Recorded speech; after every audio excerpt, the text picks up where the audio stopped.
M23 na leta ya Kinshasa mu Busuwisi bamaze kumvikana ku ngingo ebyiri. Izo ngingo ni izihe? Oscar Barinda, umuvugizi wa AFC M23. Twashize umukono kuri protokole ya mbere ariyo yo kurekura imfungwa. Iyo protokole rero twayisubiyemo, tuyigaho, turareba, turasuzuma tuti mbese bigeze he. Hakaba noneho na protokole ya kabiri ariyo y'agahenge no guhagarika intambara. Iyo protokole yashyizweho umukono nayo idoha kuri tariki 14 z'ukwezi kwa 10. Nayo rero twayisuzumyeho.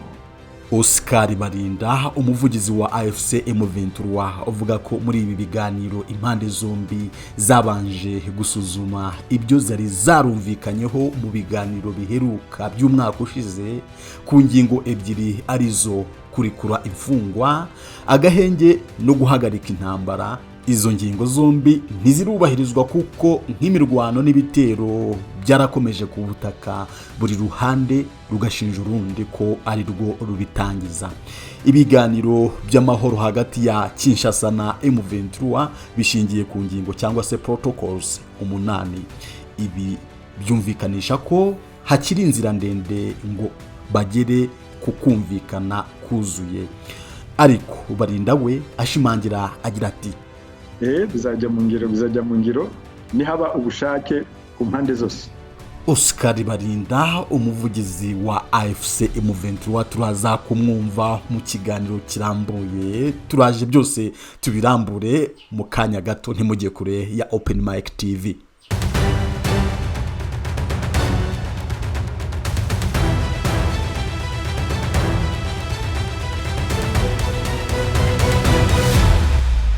Turabasuhuje aho muri wese kwisi, tubaha ikaze kuri Open Mic TV, tubaha n'ikaze ku makuru twabateguriye ku buryo burambuye.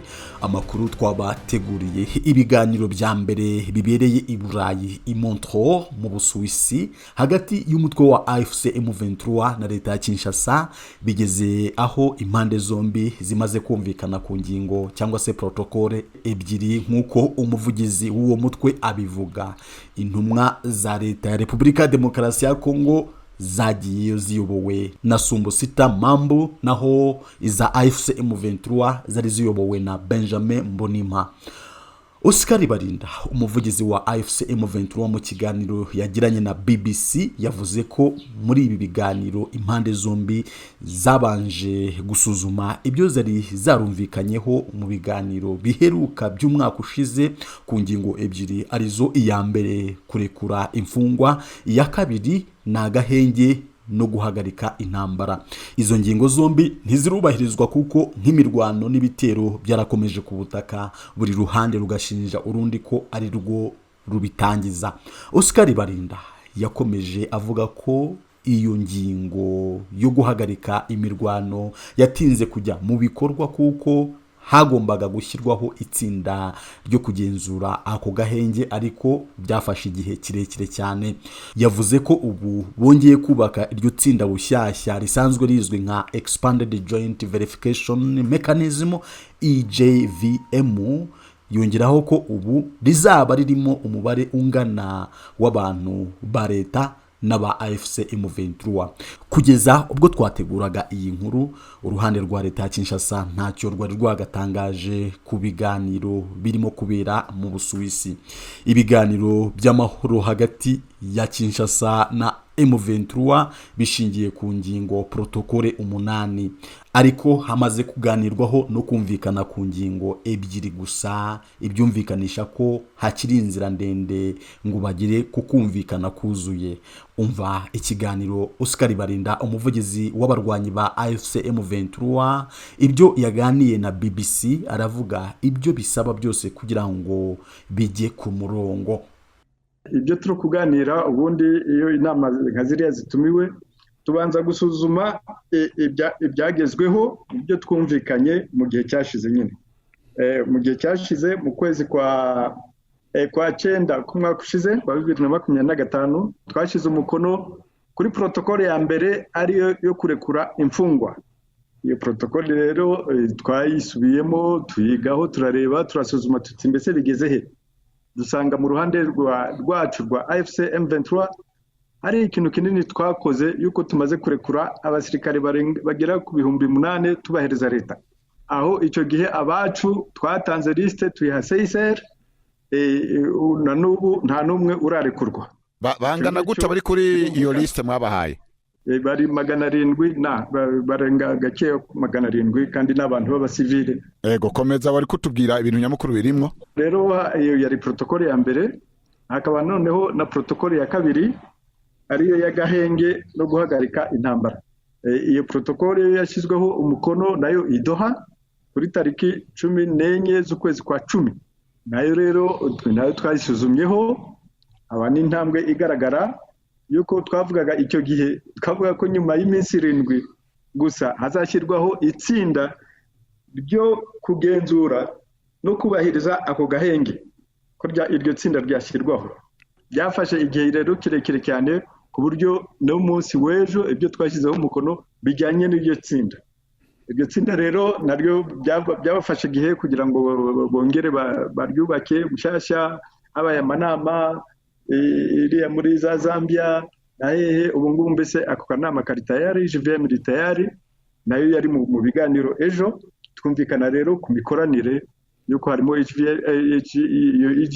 HVM, hakabamo na MONUSCO, hakabamo noneho n'abantu b'umubare ungana aba leta ya Kinshasa n'aba AFC M23.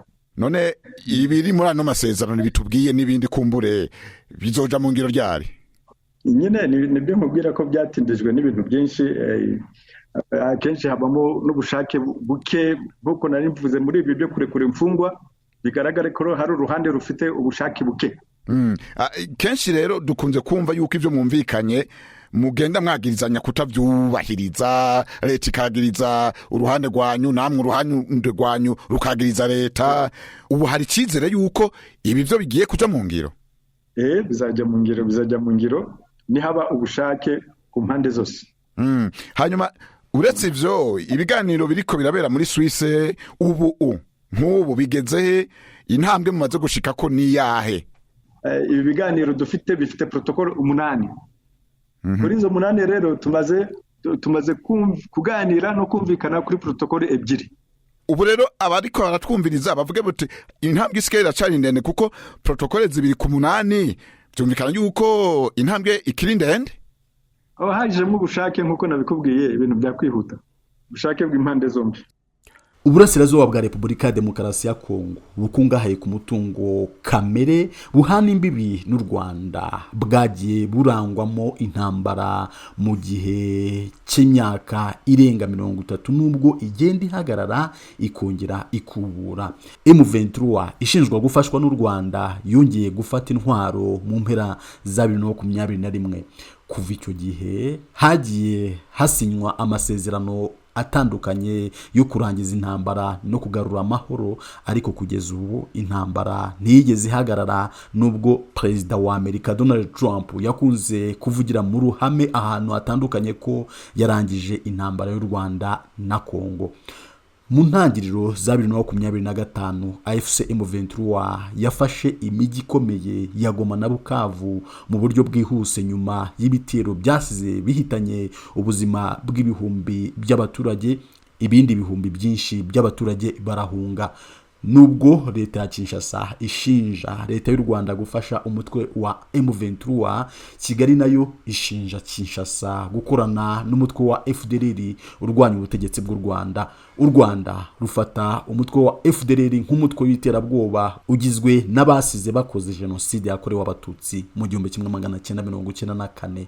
Umujyanama wa Perezida wa Amerika kuri Afurika Masad Boulos witabiriye ibyo biganiro yatangaje ko yaganiriye na komiseri mukuru w'umuryango w'abibumbye ushinzwe uburenganzira bwa muntu Volker Turk hamwe n'umuyobozi w'Ubusuwisi ushinzwe amahoro n'uburenganzira bwa muntu Ambasaderi Tim Endlin, baganira ku mihate ihari yo kurangiza intambara yo mu burasirazuba bwa Repubulika ya Demokarasi ya Kongo. Masad Boulos, umujyanama wa Perezida wa Amerika kuri Afurika, yatangaje ku rubuga X ubutumwa butangaza ibiganiro yagiranye n'abo bayobozi babiri, aho ubutumwa bwa mbere butangira bugira buti: ikiganiro cy'ingirakamaro kandi cyimbitse ejo i Geneve na Volker Turk, komiseri mukuru w'umuryango w'abibumbye ushinzwe uburenganzira bwa muntu, kuri Repubulika ya Demokarasi ya Kongo, Sudani n'ibindi bibazo